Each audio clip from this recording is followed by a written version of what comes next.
then is there are people out there who have no interest in that whatsoever. No one's, if I tell you, and this Thursday it's immigration. I'm sorry, Well, I think, Nick, that you'd be very, very lucky to get people thinking whatever is true.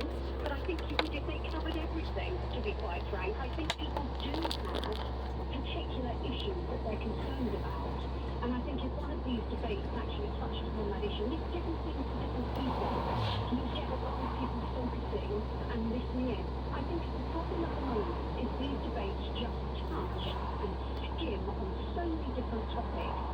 And we need to get a lot more detail. There are a lot of sound bites about policies out there, and it doesn't go into enough detail. It doesn't tell us what each side really proposes to do and what they're going to do. Here's the thing. Could you take an hour, or if it was on commercial radio, 50 minutes or just under 50 minutes, of Rishi Sunak and Keir Starmer swapping percentage figures with each other about a 9% fall in the cost of living, a 7% increase in this, a 10% inflation down from 11 to 2. I believe quite early on in the piece, viewers or listeners, they just get blitzed with figures. It's just radio garden. Yeah, I agree with that, Nick, and perhaps a better way of doing it, because I think an hour can be a very long time to sit through one of those, would perhaps be to have 6 half-an-hour debates on particular topics rather than doing it for an hour. And I think people would perhaps tune into that and be a bit more interested. Scholars made it clear, thank you. There's 4 to 6 debates. To use our examples, we go with health, we go with the economy, or whatever. Sean's in Tavistock. Sean, you're on at the radio. Yeah, good morning, Nick. Morning to you. Start with what he really is, though, because philosophically, he was a Corbynite and just like gold. He sat in his cabinet for 4 years and supported that Marxist manifesto. That's what he believes in. Never Sunak is a Tory. Like Ted Heath and Margaret Thatcher were both Tories. Ted Heath never left the party because Thatcher came in, because they both had a philosophical belief in conservatism. And this is where Starmer gets exposed, I think. And this is why he doesn't want the debates. Why do you think, you obviously think Rishi Sunak will come out on top of the debate. Why would Sir Keir choose to do this when he's got such a big lead? What's in it for him? Well, because he's got to have to do it, because the media and the people expect him to do it to find out what he really believes in. Because before, it was all reactive polls, because the Tories having COVID and Ukraine to deal with. He's gained popularity on the back of nothing. There's no policies there. It was all reactive against conservatives. Now he's got to expose what he really believes in. But we know what he believes in, but he's still by Corbyn, who he's just sacked. And this is the deception, what he's playing on the people. I know what a Conservative is, I know what a Labour Party is, and we knew what Corbyn represented. If Corbyn was still leader, he wouldn't change his policies. Like I said, he's believable because he believes in what he said. Sean, thank you for that. Emails here. Karen Lewis, I'd like to head-to-heads with ministers. So Angela Rayner versus Oliver Dowden, Health Secretary versus Health Secretary. James Cleverly versus Yvette Cooper. Ursula in Surrey, I think Keir Starmer without a prepared speech would fail. You've only got to ask him if he thinks a woman could have a penis and he's done for. Kim says, I wouldn't watch any debates of Rishi Sunak. He doesn't listen, he interrupts, he talks over everyone, literally spouting same old lines. I'd hope they'd have a mute button on his microphone. All right, we'll come to more of your views on that in a moment. Let's get away from politics, as I will say many occasions, because there are other important stories. This one is, in fact, I sense this one a bit front page news. Abortions have reached the highest level on record, with women being forced to choose between financial stability and having a baby. That is so limiting, I haven't enjoyed it again. Abortions reached the highest level on record, women being forced to choose between financial stability and having a baby. More than 250,000 women in England and Wales had abortions in 2022. That's up 17% in 12 months, and these are figures published each year by the Department of Health. That's the highest number of abortions since the 1967 Abortion Act, and the largest single year rise since 1971. Why? Experts point to the sharp rise because of financial pressures putting women off having children, as well as improved access to at-home abortions because of a so-called pills by post scheme that was introduced during the pandemic. Jane West is with Abortion Rights, a pro-choice organisation. What do you put this fairly hefty increase down to? Good morning. Good morning. I actually agree with the experts as well. I do think the cost of living crisis is one issue that's harming so many people in the country at the moment. And unfortunately, people are also waiting to see their GPs and obtain effective contraception. Plus, we also have the two child benefit cap as well. So it's just making it sadly people are having to choose between school and pregnancy because of them. Some campaigners point to the fact that this actually is because you can get abortion by post or pills by post and call it a national tragedy. How would you respond to that? I think that if a woman needs an abortion and she obtains it, it's not a tragedy. It's sad that some women feel pressurised in this situation for financial reasons, but abortion is healthcare. If you look at what's coming out of America with their bans and suicide rates in certain states. I have to interrupt you, but abortion is healthcare. A lot of my listeners won't characterise it as healthcare, Jane West. You must be aware of that. Yes, I do realise we do have, anti-abortion sentiment in the UK. I'm aware of that. How can you describe it as healthcare? Because it returns a woman's body back to how she wants it to be. Right. Not prison. Some would say at the expense of the child. Well, that's how, I know pro-life people consider a single-celled zygote to be a child. I personally don't. I think the way to do this, I personally, if they can get rid of the child benefit cap, that's hopefully that gives women more opportunity, so they don't have to worry about the financial costs. Also, we need better sex education and consent education as well. And better education on what? Consent education. I know that definitely the Tories recently put a law to try and get rid of sex education for under 9. Consent basically prevents people being forced to do things they shouldn't want to do.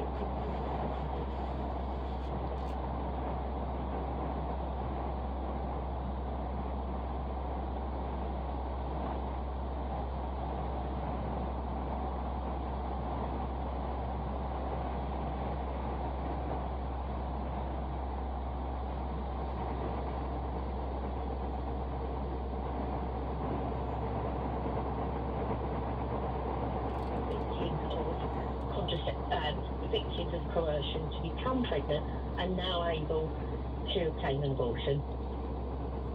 You're not seriously suggesting about 130,000 women in the US? No, of course not. But there certainly is evidence that it does happen. Jane West, thank you. You're with a group called Abortion Rights. Those figures again, this is for England and Wales. 251,377 terminations or abortions in 1 year alone. Half of whom were either married or in a relationship. 1 in 4 was single with no partner, with 22 being the most common age, but a distinct rise in abortions for women aged 35 and over. So does it all come down to costs? Is it, as campaigners are saying, showing how the dangerous ease with which you can get a termination? And is it, as some campaigners are saying, nothing short of a national tragedy? Abortions at a record high. It's a complete change in our politics, isn't it? And we'll do more on that after the news. You're listening to Nick Ferrari's Breakfast here on LBC. It's 9:31 news time. Thomas Watts. The energy regulator Ofgem has lowered its price cap in response to a fall in wholesale costs. It means the average household electricity and gas bill will fall by 7%. That's about £122 a year from July.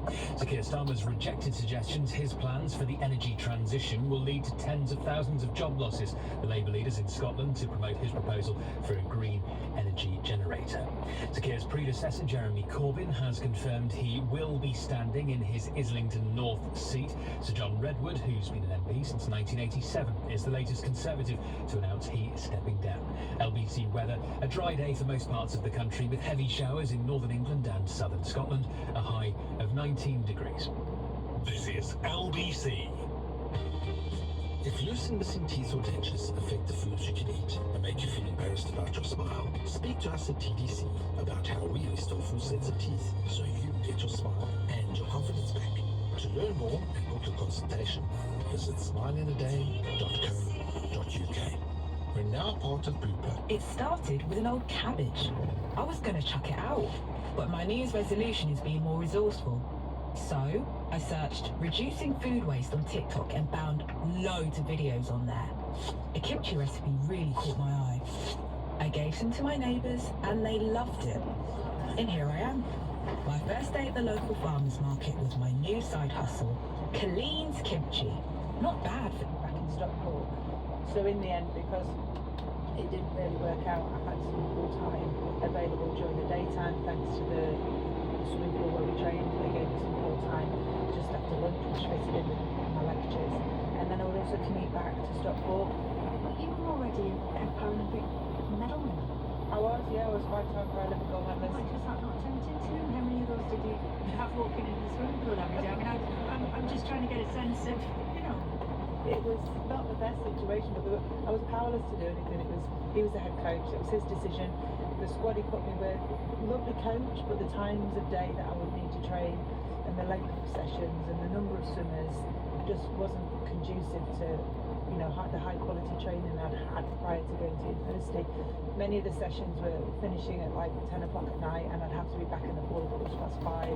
Quite a few sessions were being done in the diving pit, which hadn't got proper lane ropes. The diving pit wasn't a full 25 metres across, and in the end it got to the point where really I needed to be back where someone could look after me. So I used to commute back to Stockport. I went back to live at my mum and dad's, although I kept my house in Leeds. I would stay at my mum and dad's if I had a morning session, do my morning training from 5:30 till 8. I'd then commute over the motorway across to Leeds, do my lectures. I'd be in Leeds 10 till 2. And then I would go back to Stockport for a 4:30 session in the afternoon. And what kind of rest were you getting at this point? None. I was just so on edge all the time. I was just running on adrenaline. I managed to maintain that schedule. I did a lot of sleeping at weekends for probably the first half of my second year. But as I got into 1998, I realised I was really running on empty. And then by the October of 1998, when I was going to the World Championships in New Zealand, I was really quite poorly, but I didn't really want to admit it. So I basically developed chronic fatigue syndrome, and I raced to the World Championships in New Zealand, and it got to the point where I was so unwell that I wasn't able to use the lift. My ears were affected by the virus, and if I went in the lift, I got really unsteady and I'd fall over, and everyone was laughing at me. Like vertigo?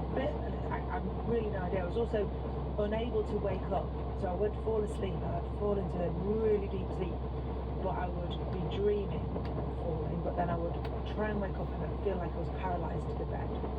And my roommate would be trying to wake me up. She said, "You're screaming, Sarah, you're screaming, you're having a nightmare." I'm like, I don't know. And my mum took me to Norfolk Park, where the British Olympic Medical Centre was, and they did some tests, and they did some heart tests, and they said, "You're very unwell, and if you don't stop, this virus will attack your heart, and you'll end up with myocarditis. You're an athlete that's very fragile right now, and you're sort of quite brittle immune system, and we need you to take 6 weeks complete rest, and then we can reassess how we build you back up again." Having someone say, "Yes, we believe you, yes, you have got something wrong with you," was like a huge relief. There's a huge weight taken off my shoulders because there was an explanation for why. Because previously I just thought I was unfit. I wasn't swimming fast enough. I wasn't racing fast enough. I wasn't functioning properly, and I just thought that I was unfit. So I trained more, and that was the worst thing I could have done. So how long did it take to come out the other side of it? Probably 4 years in total, if I kind of look back. But in the process, I was like, well, what can I do? And I've been training on a bike on the periods of time where I was out of the water.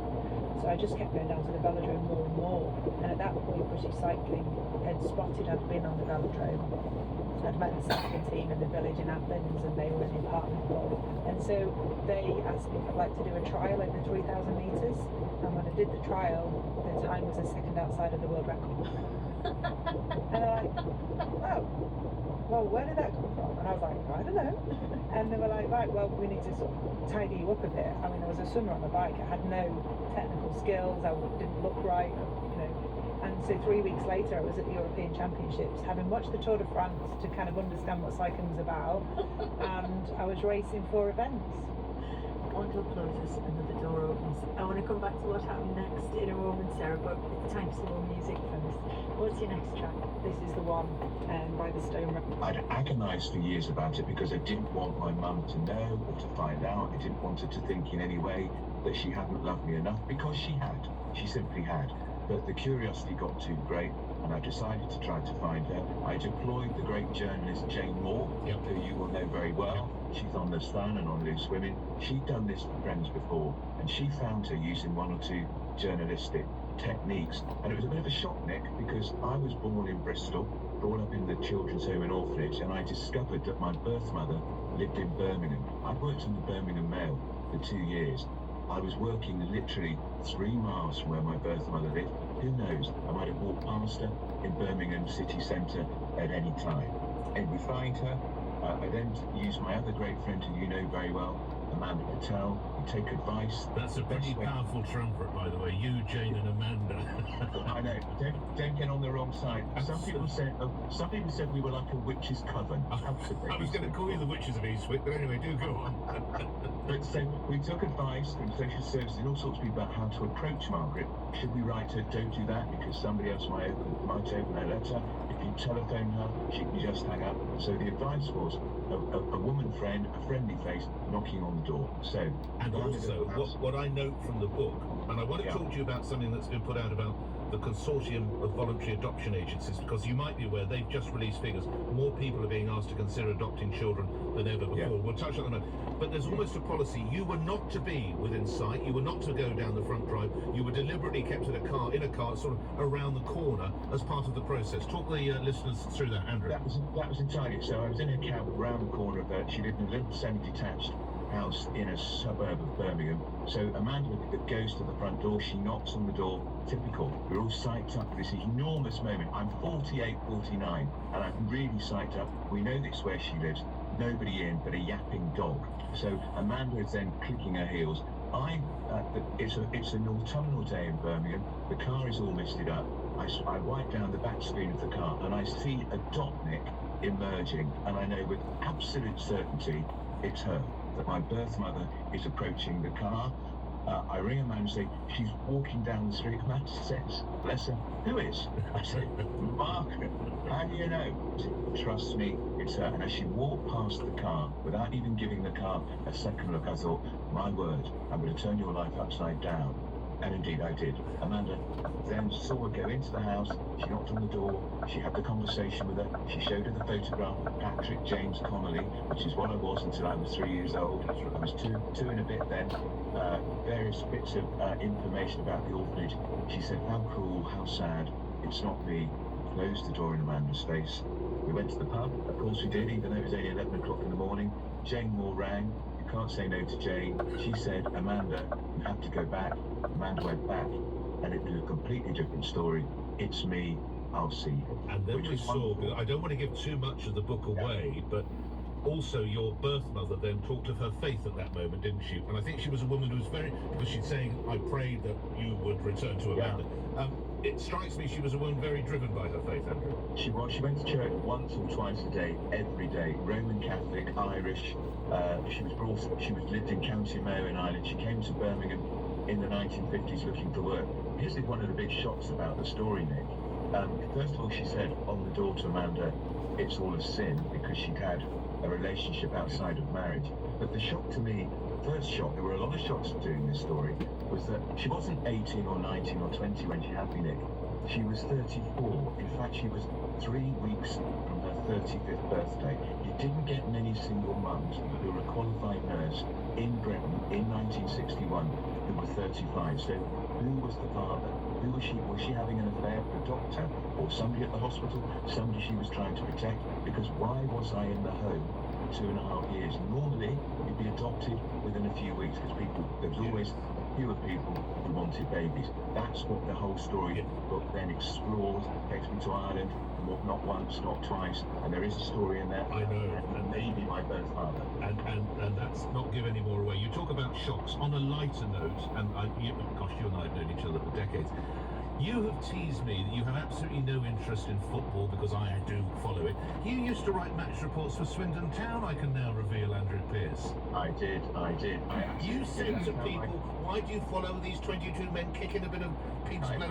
You were writing the reports, Piers. And that's how my journalistic career began. I even had letters published on the sports pages of the Daily Mirror saying who I thought should be the England manager. You asked me now who the England manager is, Nick. I do know. Somebody sounds gay. Well, talking of England managers, Betty and George, isn't one of they had a claim to the 1966 World Cup? What was that? Alf Ramsey? Yeah, go on. My mum's claim to fame, when she was growing up in Dagenham, across the road from her lived one Sir Alf Ramsey, the manager of the England football team, and she was rather proud of that. But we then had another claim to fame on our little house in Swindon in Wiltshire. In our very road lived the family of Gilbert O'Sullivan, the great 70s, 1980s singer, and we once looked after Gilbert O'Sullivan's sister's goldfish. We need you It's a on big Would I, deal. Would I Lie? Is it Would I Lie to You? That would be a great line for that TV show. Hey, I've got to get a word for you on this. We're talking to you because more people have been asked to consider adopting children. There's been a decline in numbers. The consortium of voluntary adoption agencies have put that forward. I know you well enough. You won't be discomforted by this question. How has it been like? What is life like as you got realising you've been adopted, Andrew Pearce? Look, I was very lucky because I had parents who were fantastic, and I had a brother and two sisters who never resented me, never made me feel unwanted or different. But there is something, as much as you love them, you do know in a sense something's different. If you looked at them, Nick, as you know, some people might call me snake-hipped. You wouldn't call my brother and two sisters snake-hipped. No, they're more my build. I've seen the pictures. They're my build. Yeah. But I would say to people, Nick, do adopt, because it's been a most fantastic family journey for me. But I can equally say, because I have had so many letters, Nick, from people saying, oh my God, your story's triggered off all sorts of forgotten feelings of resentment, being given up. I'm now going to try and track down my birth mother, my birth father. Just do it. It's never too late. It's never too late. I was 48. I should have done it sooner. I never told my mother did. I never did, because I couldn't bear the thought that she might be upset. But it's a good life. I had a fantastic life. And it doesn't always work out the way you expect. And Nick, you know, this didn't turn out for me like Davina McCall and Nicky Campbell on TV. It wasn't the easiest ending I'd expected. But it's a remarkable journey, and I don't regret any of it. And it's brought me into contact with potentially my birth father's siblings and children, and potentially there might be some contact now with Margaret Connolly's, who is my birth mother's family too. All right. Listen, I can't let you go, Sport. You are one of the savviest political watchers I know. A, the timing. B, no umbrella with Mr. Sunak. C, the outcome. Andrew Pearce. Well, I didn't see it coming at all until the morning this rumour started, and I did say to one of my bosses at 12:30, he's going on July the 4th. Extraordinary. I think he's just the timing is because he thinks things could get worse, not better. It was comical, the launch outside Number 10. He should have done it inside Number 10, because they've got a £4 million media centre, which we, the taxpayer, paid for. And the outcome, well, the best he can hope for is a hung parliament. But if I was putting money on it, it's a very comfortable victory for Keir Starmer. By the way, I've got to tell you, my sparring partner, Kevin Maguire, Of course I do. we are debating this whole political scenario around the corner from you, June the 12th, at Leicester Square Theatre. We've sent you an invitation. Oh, mate, okay, I haven't got it, so please send it. You know my private email. Please send it by there, Andrew, and if I can, I will definitely come and see you, because I love you both. Listen, the book, let's get that out. Andrew, thanks for your time, buddy. Andrew Pearce, Finding Margaret, Solving the Mystery of My Birth Mother. It's out now. It's by Bite Back Publishing. I've known Andrew for 30 years. I learned stuff about him that I never knew, but more importantly, it's a very poignant and moving and fascinating read with an intriguing conclusion, as it were. Andrew, thanks for your time.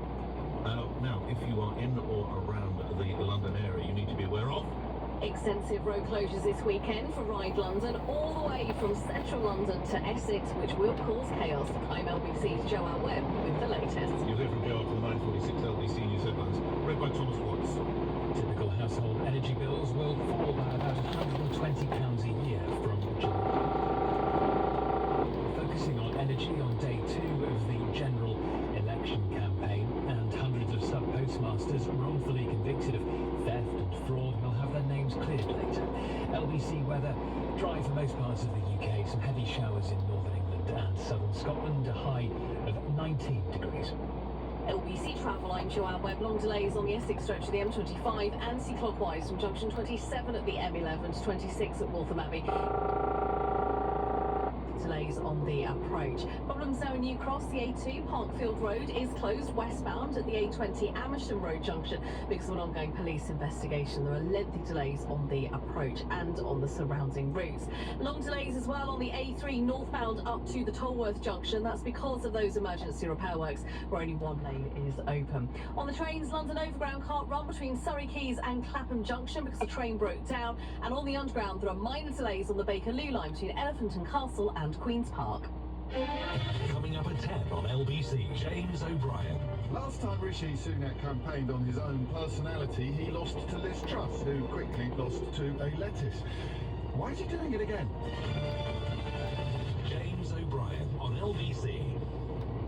Getting away this summer? At Tesco Mobile, join the 1.4 million customers who rode with no fees in the EU last year. Get our 100 gig SIM for just £16 a month with Club Card prices. And we'll also give you an extra £30 worth of Club Card points. Now you can catch rays while you catch up on the group chats. It pays to be connected. Search Tesco Mobile. Every little helps. Ends 14th of July. Club Card and 24-month credit limit required. No EU roaming fees until 2025. Value issued at 3,000 Club Card points. Terms at tescomobile.com/terms. Message Nick Ferrari on WhatsApp now on 0345 6060 973. This is LBC. Did you know that selling your car to We Buy Any Car couldn't be more chilled? Just 3 simple steps. Get a quote in 30 seconds, drive to your local branch in 13 minutes, and get the cash in the bank. Just sold my car to We Buy Any Car.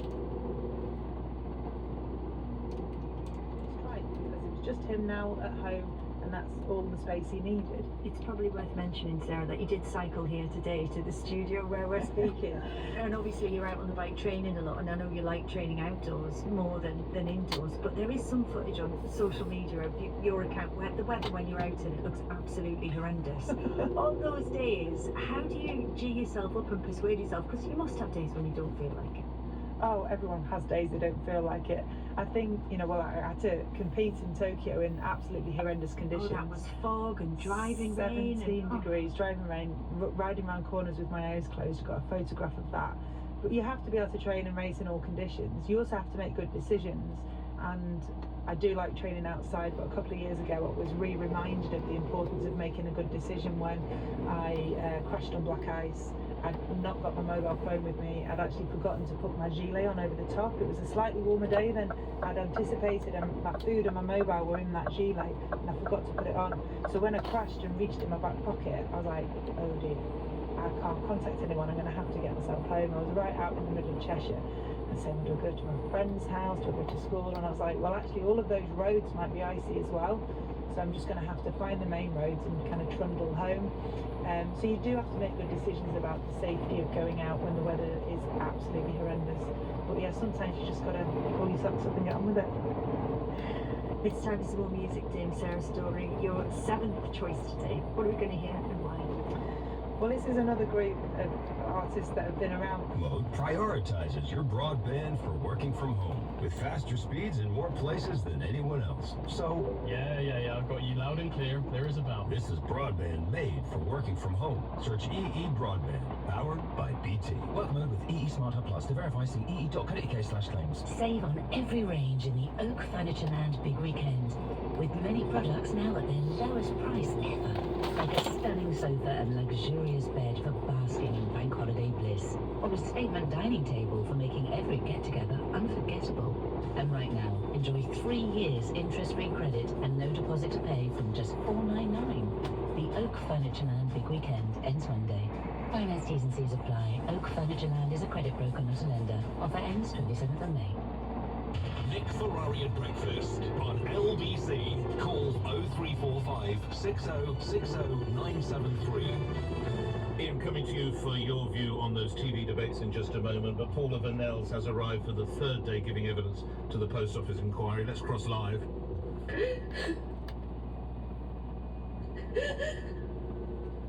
when it started crying out. But this could be the toughest day of the lot. That's taken from previous appearances, of course. This could be the toughest day of the lot, as she will be facing directly those who her company wronged. Can I say she wronged? I think I probably can, because she was the boss, she was the chief executive. But I'll be careful. I'll say her company wronged. Let's pack the tissues around the witness box on that one. Ian's in Croydon. Would you watch a TV or listen to a radio debate, and how likely would it be to change your mind? Good morning. I'd definitely watch it, but I think it's a waste of time. It's definitely not going to change my mind. I mean, Rishi is talking the talk, but it doesn't actually move the walk. What do you mean by that? Every week at PMQs, he obfuscates, he never answers questions, and he routinely sort of brings up Corbyn like the bogeyman, and has often brought up the fact that 14 years ago, someone in the Labour Treasury left a silly message. Rishi will avoid the questions, and all he'll do is throw insults at Keir. Bring on Keir. I think he's got gravitas, and Rishi will never have that. Now, I'm not saying he's right, but Rishi Sunak would say he doesn't have a plan. Where's his plan, is what he would say. Briefly, I don't expect you to have the input of all the Labour Party manifesto, but as someone who clearly... Go ahead. I think they've got a plan, but I heard Michael Heseltine speak the other day, and what he said is, when you're in opposition, you don't bring forward a plan because the government will only steal it. And that's proven by the fact that they've already stolen some of the policies. They've stolen the windfall tax policy, and they stole the non-dom tax policy. Do you not think you have to show a little bit of meat on the bone? Just a bit of meat on the bone, no? But I think they will. The manifesto's going to come out pretty soon. But you don't give away all your secrets right at the outset. Ian, thank you for that. Rebecca, you'll be the next caller on that in just a moment. But if you live in London or around the area, London or the surrounding area, you need to be aware that there are mass road closures as Ride London returns. Let's get up to the LBC Travel Desk and travel editor Joanne Webb. Jo, where should we be looking and when? Morning. Good morning, Nick. Yes, so today, stage 1 starts at 11 o'clock in Saffron Walden and making its way to Colchester. That's around 160 kilometres worth of road closures throughout today. And then tomorrow, there'll be a circular route in Essex around Malden. So that's taking places like Witham, Little Baddow and Tiptree. But it's Sunday when there's going to be extensive road closures in central London, East London and Essex. 4 bridges will be closed all day: Southwark Bridge, Tower Bridge, Westminster Bridge and Waterloo Bridge. Key routes like the Highway, the Limehouse Link Tunnel and the East India Dock Tunnel will also be closed. Do be aware as well, if you're going to Stansted Airport and coming from the Chelmsford side trying to get to the M11, the A414 will also be closed all the way between the M11 and Chelmsford. The A12 is going to be closed as well from the North Circular Road to the A11. So huge amount of road closures throughout Sunday. So if you are planning on travelling, just allow yourself a lot of extra time. Joanne Webb, you know I love you, but 160 kilometres? Have I lost you to this as well? On roads where we have to travel at 20 or 30 miles an hour? I don't know, it's because you're young. Joanne Webb, travel editor, reporting from the LBC Travel Desk. I'm told it's about 100 miles, I don't know. And as if you need a reason, stay tuned to LBC because it will be unrivaled coverage, not of the cycle ride itself, but of the traffic impacts as you try and get in or around London or the surrounding areas. Joanne Webb, thanks for the input. Yes, if we're quick. Time for Rebecca in Salisbury. So Rishi Sunak says, let's have a debate every week. Would you listen or watch? Good morning. Oh, good morning, Nick. Yes, I think this story this morning is just a ridiculous red herring thrown out by the Tories with 6 debates between Rishi Sunak and Keir Starmer. We don't have a presidential form of government in this country, so why would we need 6 debates between 2 people who are actually MPs? I'd far rather see 6 debates between, for example, health, defence, with the front bench and shadow cabinet on their own particular departments. How self-determined do you think James Cleverly is in the Home Office, or any of the other, Lucy Fraser is in culture, or wherever you go, without the Prime Minister's support in reality? Well, I do believe it's supposed to be a collective responsibility within Cabinet, so you would hope that he has a reasonable amount of say over his own department in brief.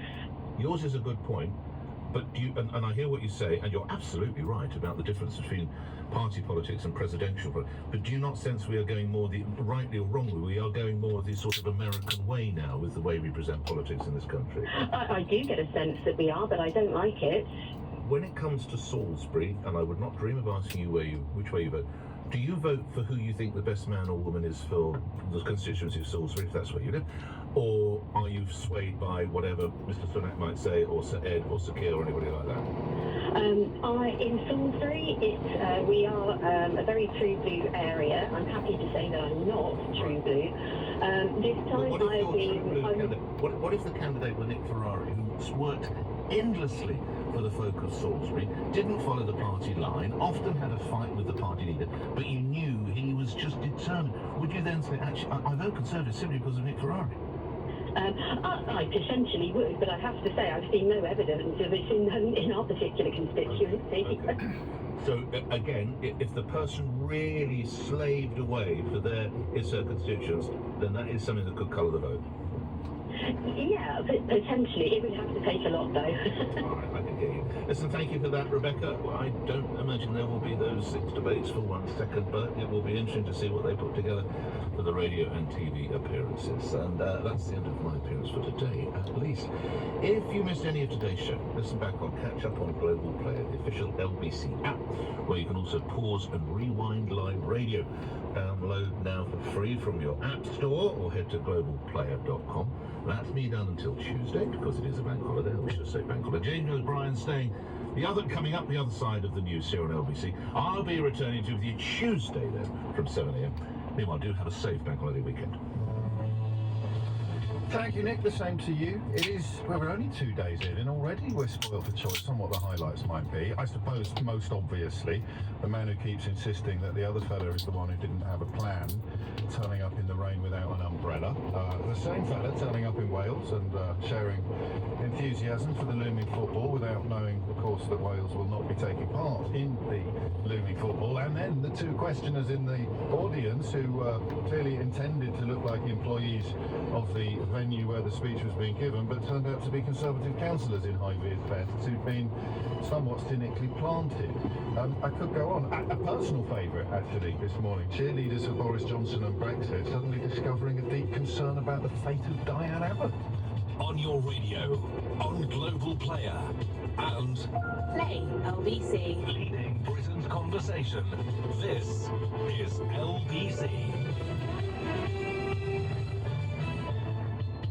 From Global's newsroom at 10 o'clock, households will see their energy bills fall by 7% from July, a typical saving of about £122 a year. The regulator, Ofgem, is cutting the energy price cap in response to falling wholesale costs. Labour and the Tories are focusing on energy on day 2 of general election campaigning. The Energy Secretary, Claire Coutinho, told LBC her party would remove green levies on bills. Our plan to say they will be coming down, I think, is important, but that's not the only thing we're saying. We're also saying that we want standing charges to be fair, and as competition is starting to come back into the market post the energy crisis, I want to make it easier for people to get better deals as well. Labour is promising to bring down energy bills permanently. Sir Keir Starmer is in Scotland to set out his party's plans for a publicly owned green electricity generator.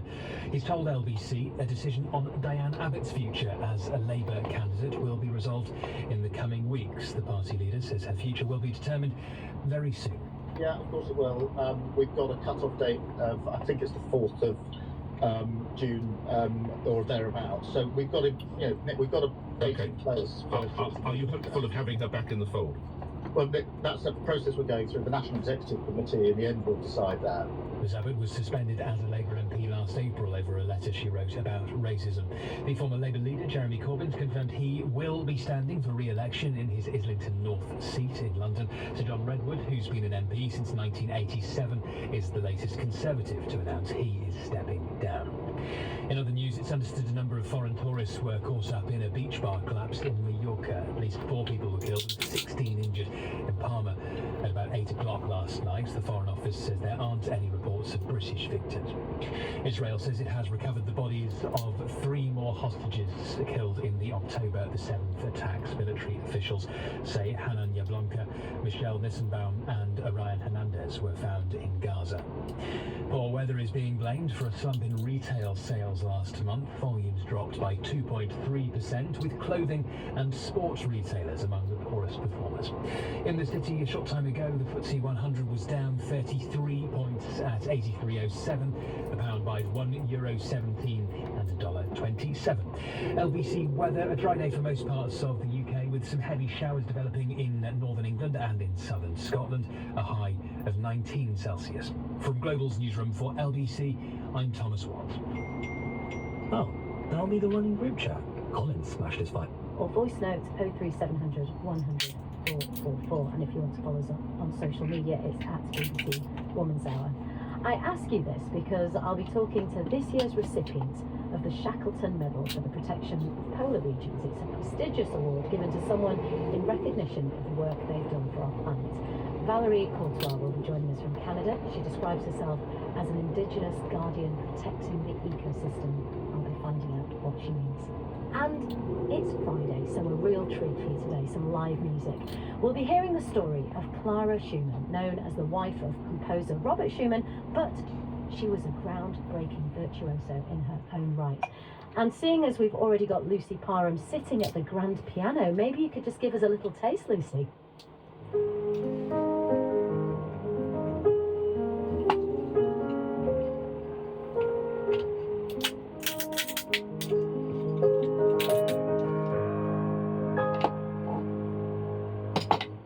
That's magic. Oh, tingles already.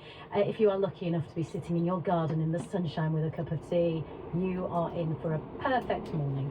Lucy's going to be joined by Dame Harriet Walter later to tell us all about Clara. But first, it's not just us.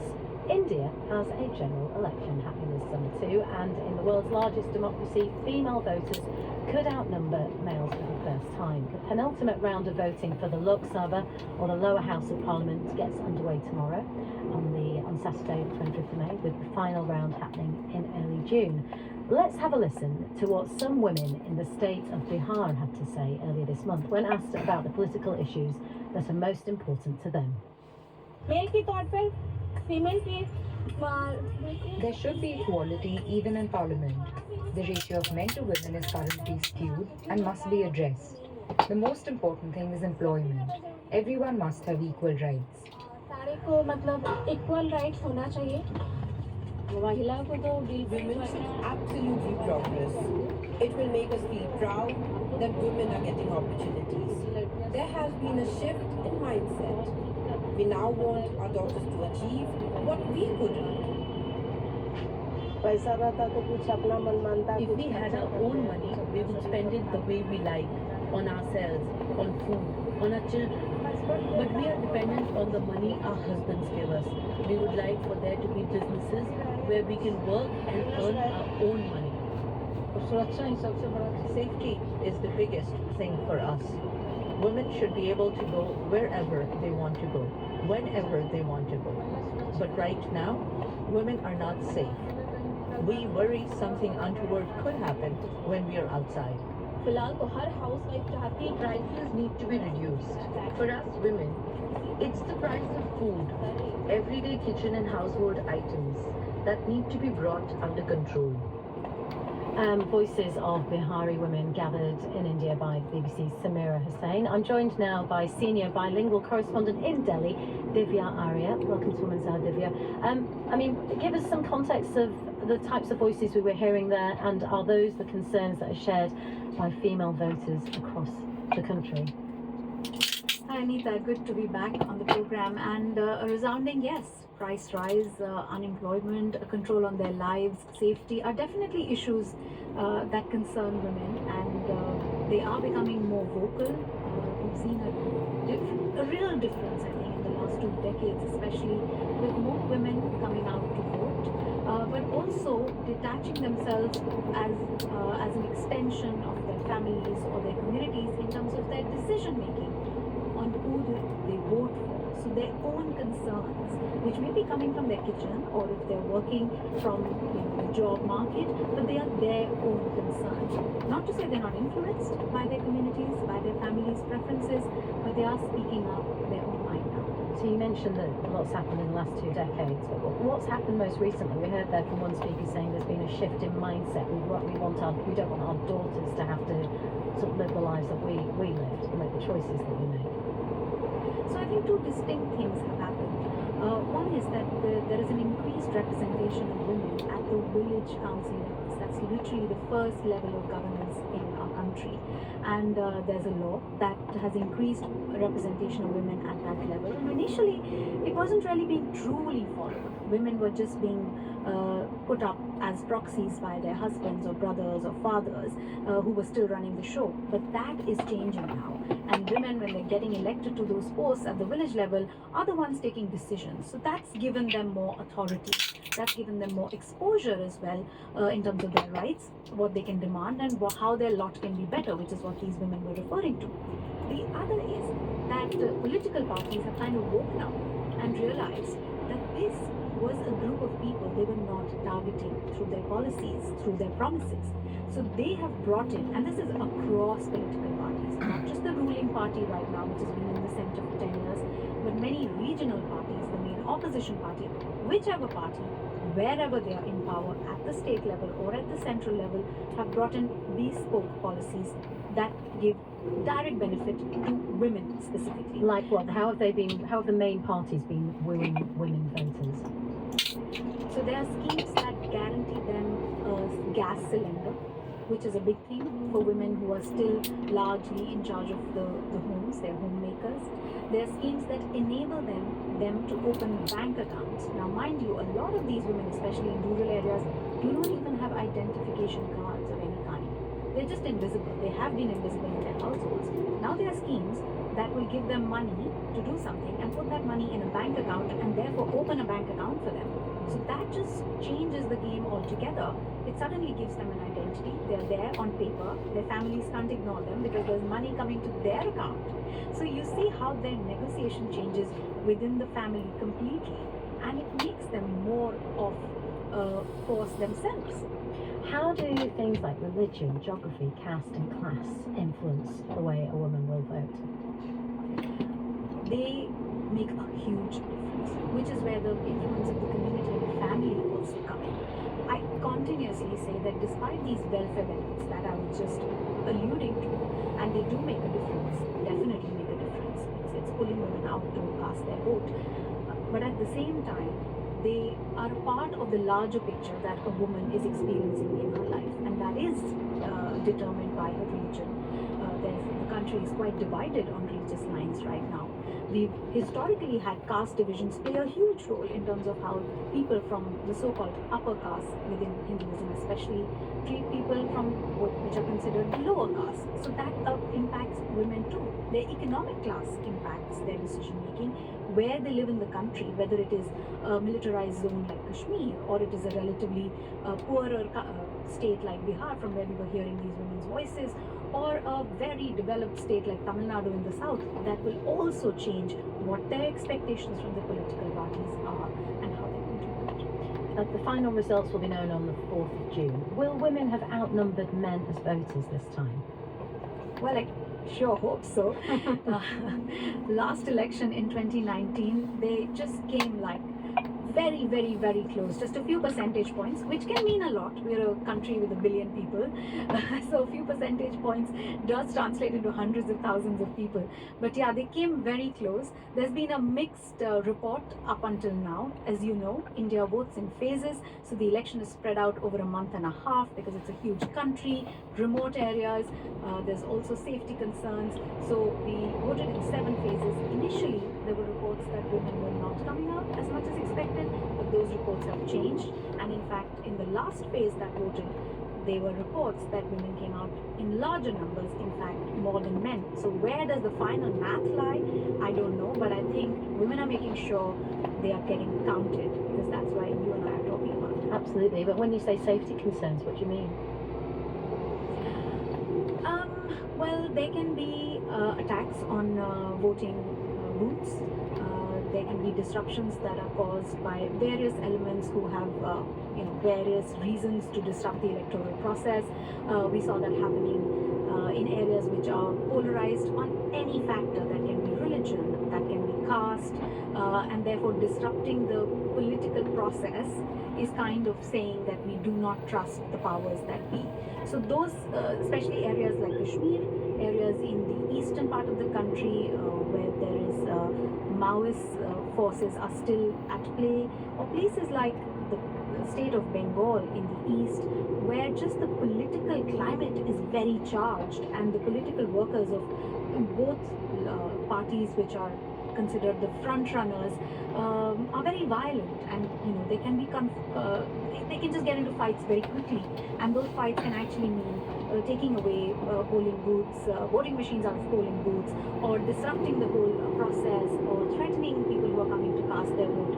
So therefore the government puts a lot of military personnel, a lot of civilian police forces, moves them around the whole country from one phase to another to ensure that peace is maintained while people cast their vote. Female voters may have increased, but women remain a minority in terms of members of parliament. Is that likely to change?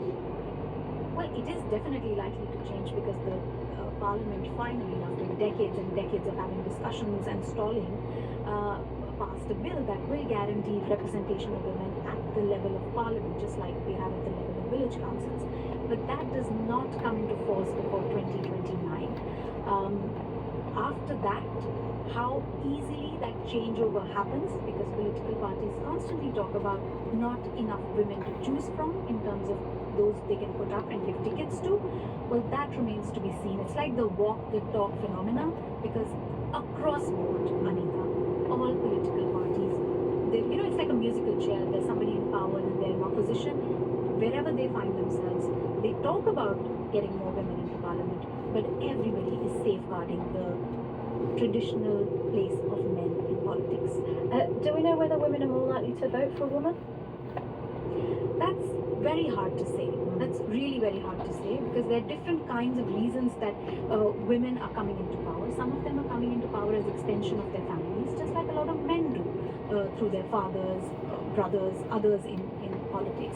Some are definitely coming from down up, from the ground. They're party workers and they rise through the ranks and eventually get to this top position of a member of parliament.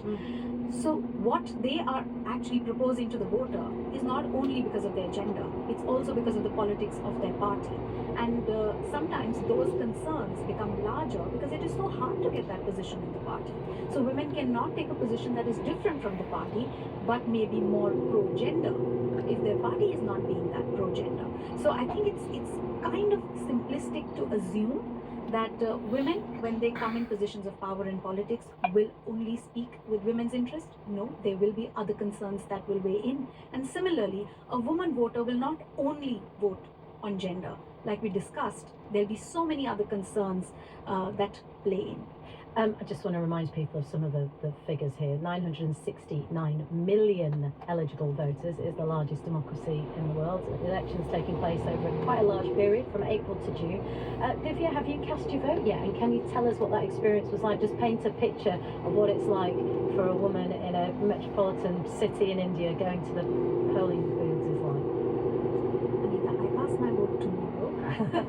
I'm very excited about it to get my finger inked. So what happens is a lot of schools, believe me not, are turned into polling booths in cities, and people from the neighborhood, they queue up, their ID cards are checked.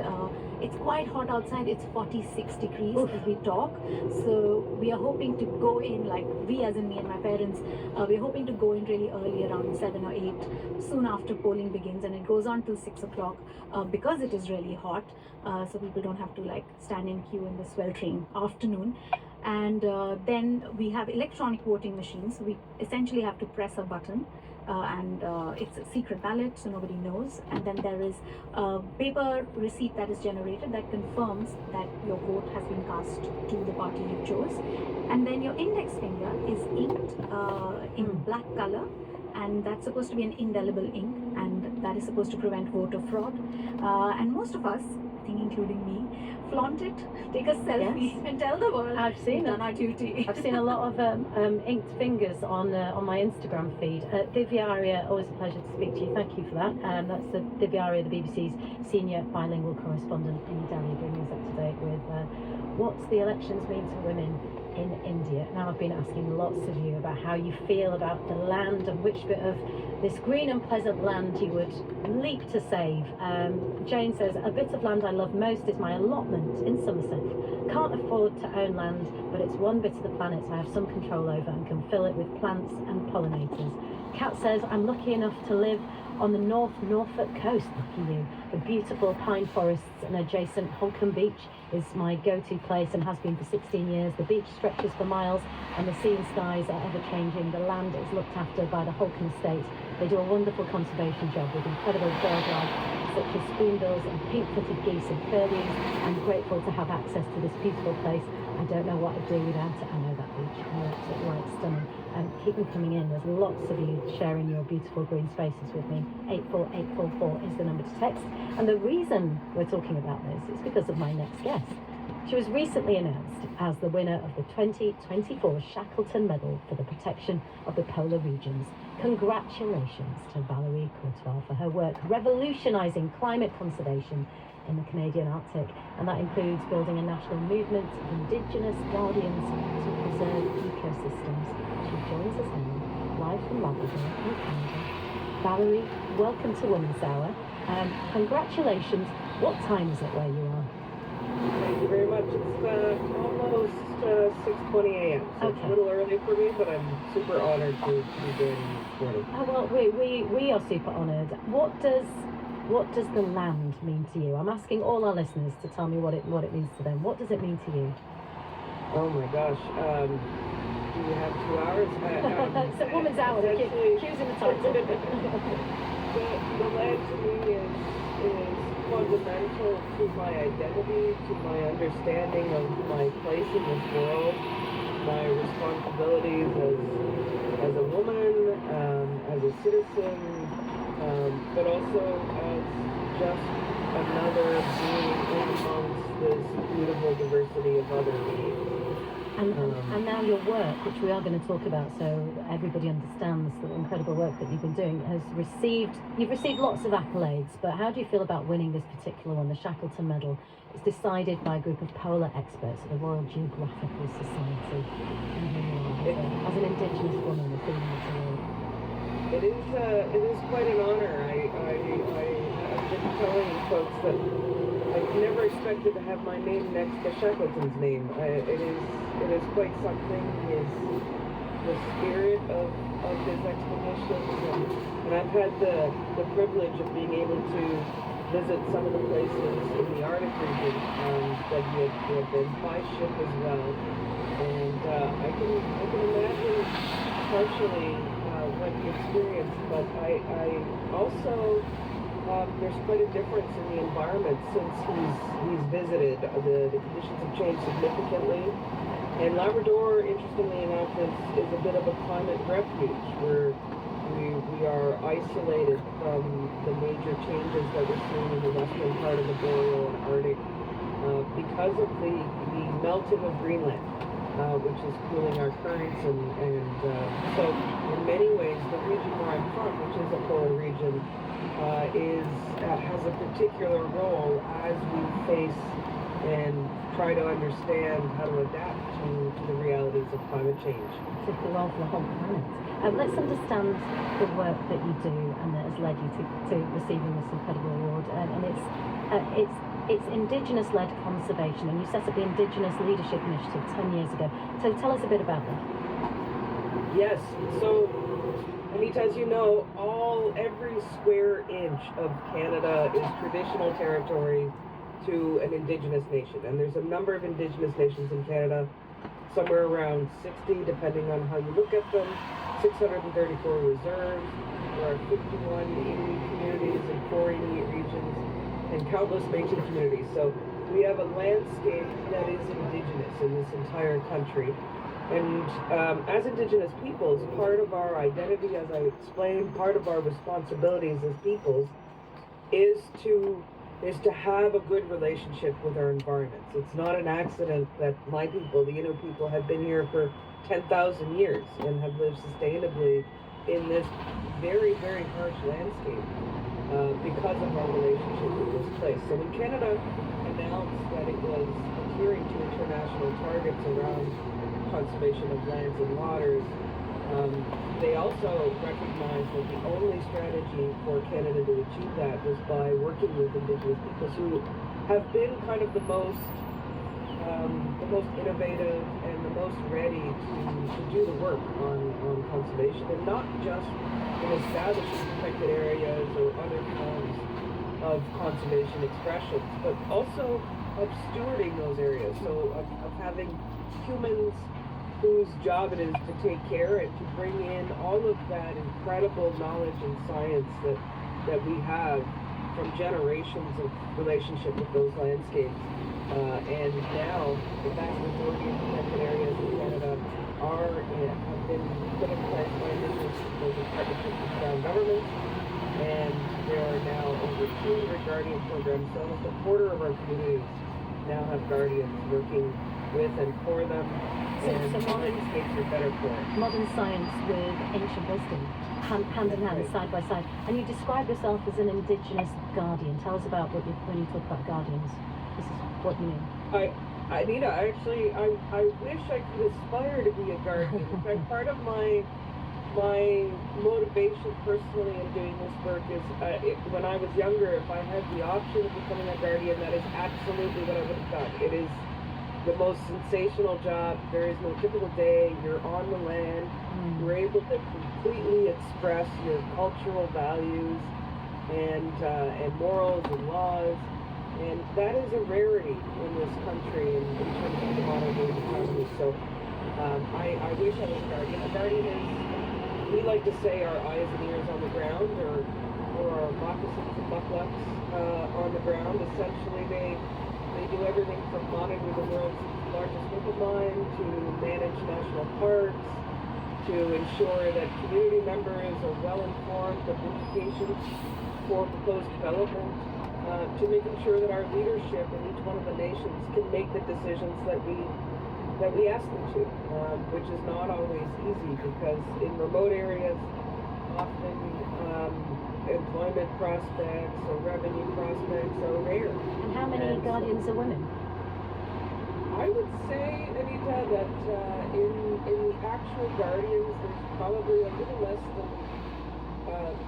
less than a third of the actual guardians are women. But interestingly, the coordinators of the program, the majority of them are women, and I think it really lines up well with our ability to manage our households and manage families, and kind of that natural ability to make sure that everybody is taken care of, that there's a real good fit for women in those positions.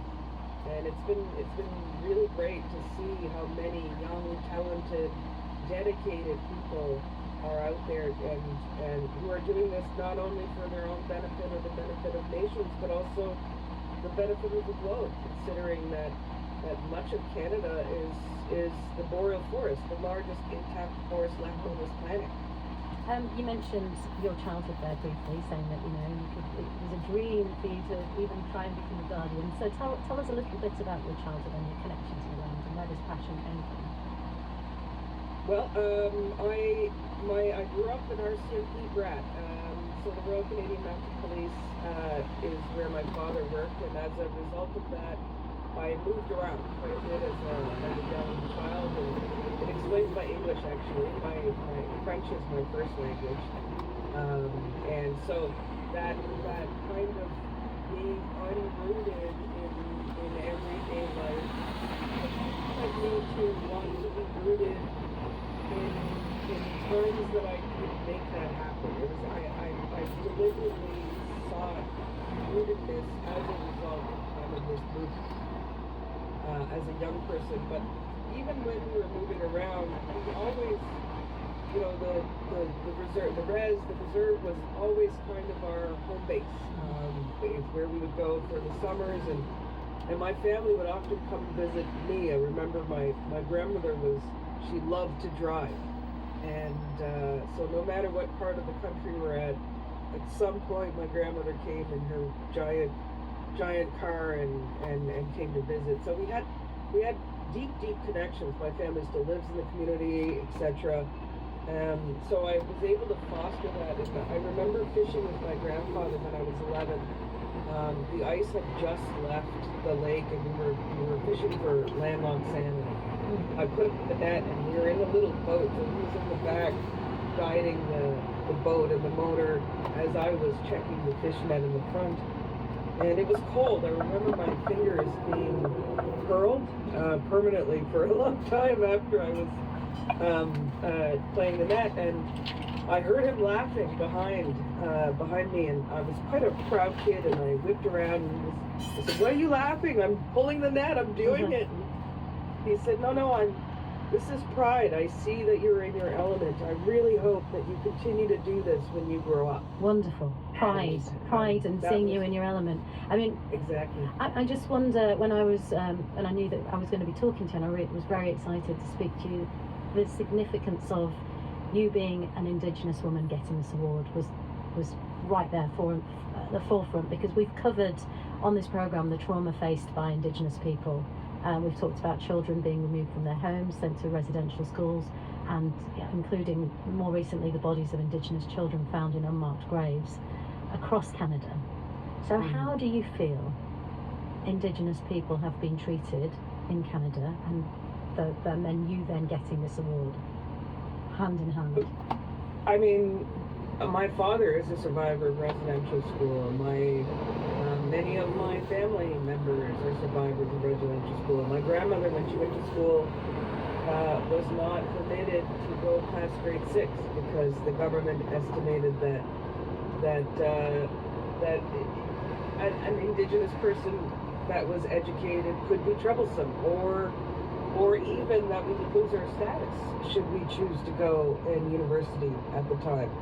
I remember being young, and my grandfather telling me the story of when he first voted in Canada, and I at the time I said, "Boy, you must have been really, really young." He said, "No, I was in my 50s the first time I voted," and he talked about putting on his suit and being very proud to being able to fulfill that duty as a citizen. This is Canada.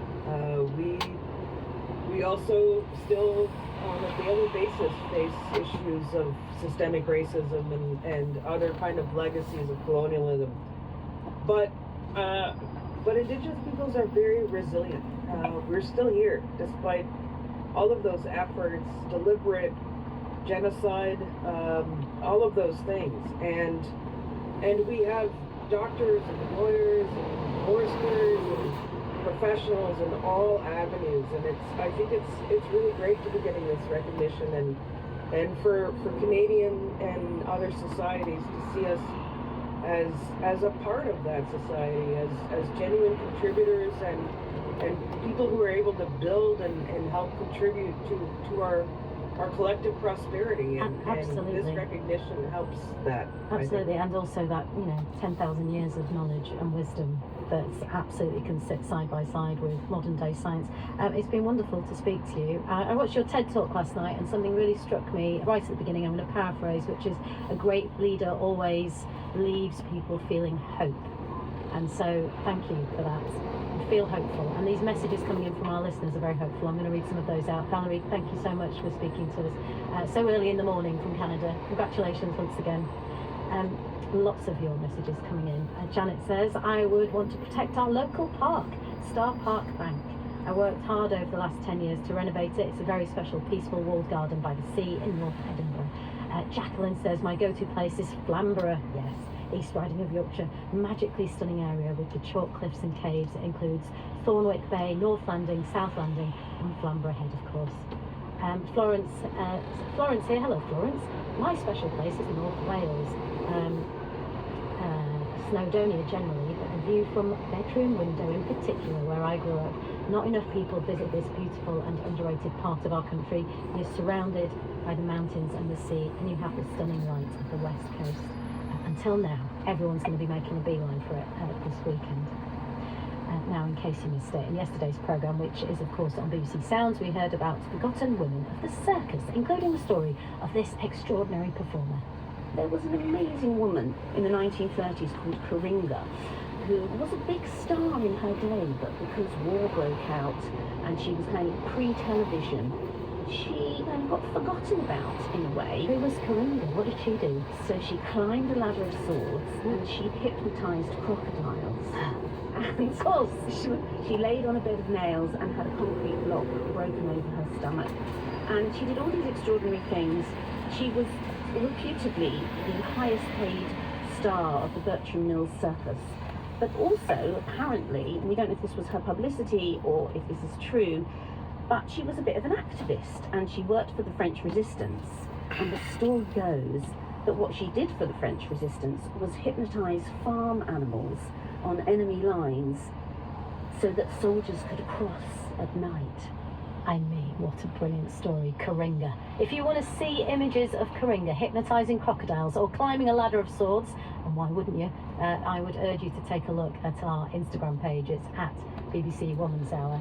And of course, get in touch about anything you hear on the programme or anything you might want us to talk about on the programme. You can text us on 84834. Once again, our social media is at BBC Woman's Hour. Now, this morning we hear from a 17-year-old girl who, it was reported, had been rejected by the army because two members of her family had breast cancer. Caris Holmes from Derbyshire had a 50-50 chance of inheriting a gene fault from her mother, but has not been tested for it yet. She passed all of her selection tests for the army, but says she was later taken aside and told she was being rejected because of an extensive history of breast cancer in her family. There were no claims that this was a case of sexual discrimination. I spoke earlier to Caris. There were claims that this was a case of sexual discrimination, I spoke earlier to Caris, who gave me an update on her case, as well as Emma Norton, a lawyer and director of the Centre for Military Justice. I started by asking Caris why she wanted to join the army. It's not something I've always wanted to do, to be honest. It's something that I saw one day and I was like, I'm interested in this, and I started reading into it and getting into it, and I decided that's what I wanted to do. I went to a briefing when they explained it, and that's when I fell in love with it, and I was like, this is definitely what I want to do. But yeah. What did you fall in love with? So they were like explaining basically the lifestyle and what the career is like and the benefits of the career, and showing videos and interviews with soldiers, and I was loving it. I was like, yeah, this is what I want to do. So tell us a bit about the selection process. So it was a long process. I applied in October, and then I went through. I had to send them like my medical records, and they just kind of glanced through it at that point and give me the all clear. And then I went to my assessment centre, which is 3 days, and there's your medical, your fitness, and your cognitive tests. And it was at that point where they told me that I'd been rejected. Before we find out what that was and what they'd said to you, how hard did you train for the selection process? Yeah, very hard. So I found out I was going to the selection process about 2 months before, I think it was. And about basically every day I was on the treadmill, going on bike rides in the gym. We've got a little home gym as well, so I was always in there. But yeah, I trained very hard. And then the selection process very physical?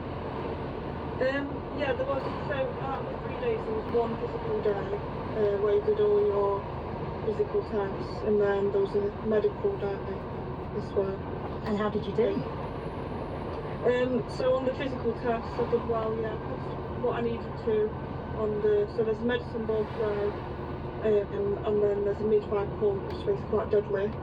And I passed them for what I needed to. What did they say? So I got to the point where it was the interview process. So at this point, all the medical people who had failed had gone home. So it was all the people that had passed the medical. So at this point, I thought I'd passed. I thought everything was fine. I was about to do my interview and I had to take my certificate to actually say that I basically go to my basic training and I passed. And they pulled me out last minute and they said to me, you're not medically fit to join because you've got an extensive history of breast cancer in your family. And what did you say at that point? I I said it wasn't extensive because it was literally just my mum and my auntie. So I thought the word extensive wasn't very fair. And then I also sort of questioned why it would be a problem. And they basically said to me that the time off, so if I found out that I had the gene, the time off for me to have preventative surgery would basically be too much of a hassle to them. How did the army know that it was the BRCA1 gene? They asked me about when they saw that I had a family history of breast cancer. So they said, is it a gene? And I said, yeah. And they asked me which one. And because it was on my medical records because of something different, trying to get the pill. And so it was on my medical records then. And said family history of breast cancer. So he kind of said to me, what's this? And asked me lots of questions, asking if it was a gene. And so at that point, that's when I said it was the BRCA1 gene. And what is your risk of getting breast cancer? Do you know? It's very, very low. So there's a 50-50 chance of me having the gene, but then compared to the general population, so I think the general population is 0.1% chance of 0.01% chance of getting breast cancer, and then with me with the gene, before I'm 30, I think it's something like a 1.9% chance of me getting it. So it's very, very low. And what happened after they rejected your application? Well, they pulled you out and said, we're not going to take this further. So everyone who got the certificates of that point was celebrating, and I was the only one there who had it got through. So I went home at that point, and that's when me and Mum decided we weren't going to take this, basically. And your mum's going through treatment for breast cancer at the moment, isn't she? Yeah, she is. How is she? How's she doing? She's okay, yeah. Yeah, it's stable at the minute. But yeah, she's okay. We have had a statement from the army. I'm going to read it out to you actually and see what you think of it and get your thoughts off the back of it. They've said if a candidate appears at risk of a specific genetic disorder, the occupational physician responsible for recruit selection will assess the risk and its likely impact on the candidate's health and safety in a military workplace, normally without the need for genetic testing. They went on to say, we're not going to discuss the medical details of any army applicant without their specific consent. However, we can confirm that we're reviewing the circumstances of this case and have contacted the individual to explain what's happened and apologise. The issue is now being managed by the Army's head of recruiting personally. Yeah, so I think when the BBC reached out to get that statement, they rung me, sort of saying they were worried and apologised to me. But I do think the whole affecting the workplace is not true because, yeah, if I found out I had the gene, I would have to go and get preventative surgery, but I would only be off for say 3-4 months and then be straight back on it. So I don't really think it affects it very much. I'm going to bring in the director of the Centre for Military Justice now, lawyer Emma Norton. Morning, Emma. What's your reaction to this? Well, it beggars belief, really, because it's so blatantly discriminatory, isn't it?